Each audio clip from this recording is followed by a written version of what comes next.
Hi friends, అందరికీ నమస్తే. Arnish at the rate of YouTube ఛానల్కి స్వాగతం. నేను మీ కేఎస్వర ప్రసాద్ను. నేను మీకు ఈరోజు వీడియోలో మెటర్నిటీ లీవ్కు పిల్లల సంఖ్యతో సంబంధం లేదు అని సుప్రీంకోర్టు వారు ఒక కేసు విషయంలో అనేది జడ్జిమెంట్ ఇచ్చారు. అది ఏమిటనేది ఈ వీడియోలో చూద్దామండి. తెలంగాణకు చెందిన ఓ మహిళ ఇద్దరు పిల్లలు కన్న తర్వాత గవర్నమెంట్ టీచరు అయ్యారు. తర్వాత ఆమె భర్తతో విడిపోయి రెండో పెళ్లి అనేది ఆమె చేసుకున్నారు. ఆ తర్వాత ఆమె గర్భం దాల్చి ప్రసూతి సెలవుల కోసం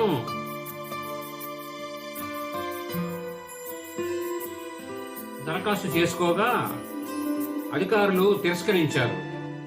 ఇద్దరు పిల్లలకే లీవ్స్ అని వారు చెప్పారు. అప్పుడు ఆమె సుప్రీంకోర్టుని ఆశ్రయించగా మహిళలకు అనుకూలంగా తీర్పు వచ్చింది. మహిళా ఉద్యోగస్తులు మెటర్నిటీ లీవ్ విషయంలో పిల్లల సంఖ్య పరిమితి లేదని వారు స్పష్టం చేశారు ఈమె కేసు విషయంలో. కాబట్టి ఈ సమాచారాన్ని తీసుకున్న మహిళలందరూ ప్రతి వారికి ఉద్యోగం చేసే ప్రతి వారికి షేర్ చేయండి. ఎందుకంటే ఇది చాలా ఉపయోగపడుతుందండి ఈ మ్యాటర్ అనేది. ఎందుకంటే మహిళలు ఆ టైంలో ఎంత ఎక్కువ సెలవు వస్తే అంత నయమని పిల్లలతో గడపచ్చు. తర్వాత వాళ్ళకి ఆమె స్ట్రెస్ అయి ఉంటుంది గర్భిణీ టైంలో.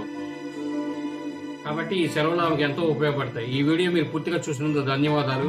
మేము మరిన్ని వీడియోలు చేయడం కోసం లైక్ చేయండి, షేర్ చేయండి, తప్పకుండా సబ్స్క్రైబ్ చేసుకోండి మీరంతా. Thank you.